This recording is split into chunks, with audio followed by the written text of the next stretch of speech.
Lorsque des individus à la Maison-Blanche, au Congrès et au Sénat utilisent à mauvais escient l'argent des contribuables, voici le résultat. Les États-Unis sont assiégés par un groupe puissant à Washington D.C., contrôlé par la cabale. Le lobby israélo-américain exerce une influence significative sur les États-Unis et leurs dirigeants.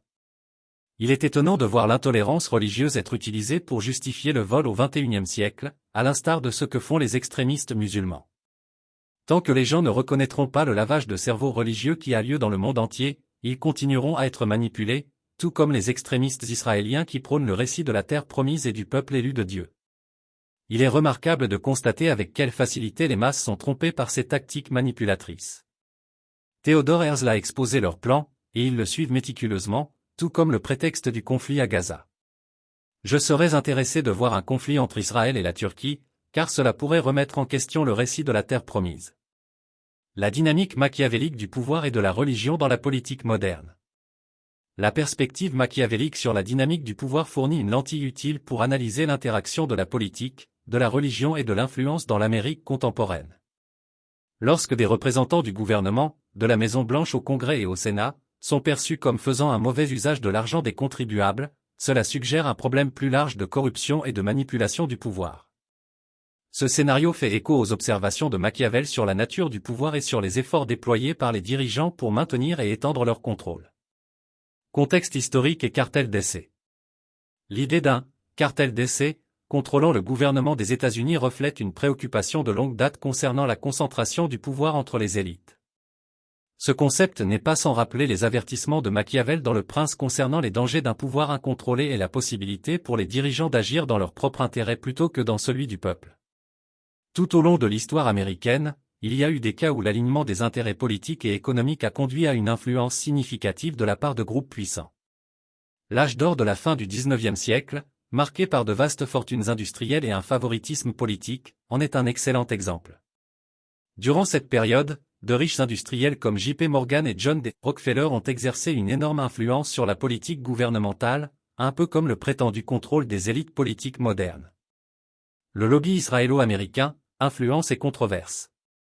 L'influence du lobby israélo-américain est une autre question controversée qui soulève des questions sur l'intersection de la politique étrangère et de la politique intérieure.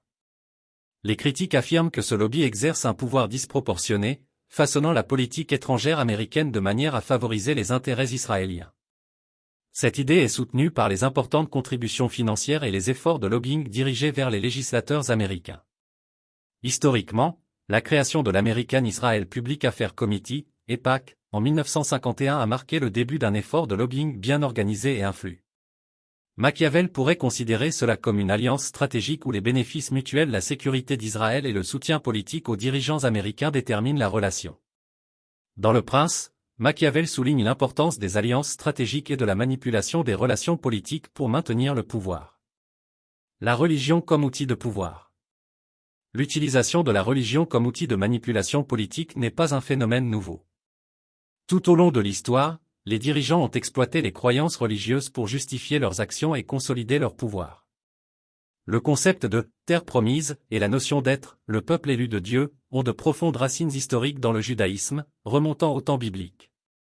Cependant, l'utilisation politique moderne de ces récits religieux pour justifier des revendications territoriales et des actions militaires est un exemple clair de stratégie machiavélique. Les dirigeants utilisent ces puissants symboles religieux pour rallier des soutiens et légitimer leurs actions, un peu comme la façon dont les dirigeants de l'époque de Machiavel invoquaient le droit divin pour consolider leur autorité. Les masses et la manipulation. Machiavel avait une vision plutôt négative du peuple, le considérant comme facilement manipulable par ceux qui étaient au pouvoir. Cette perspective s'aligne sur l'observation contemporaine selon laquelle les masses peuvent être influencées par des dirigeants convaincants et des récits convaincants. La persistance des récits religieux et l'influence de puissants lobbies démontrent l'efficacité avec laquelle les dirigeants peuvent manipuler l'opinion publique. La vision d'un État juif de Theodor Herzl, formulée à la fin du XIXe siècle, a jeté les bases du sionisme moderne et a été méticuleusement suivie par ses partisans.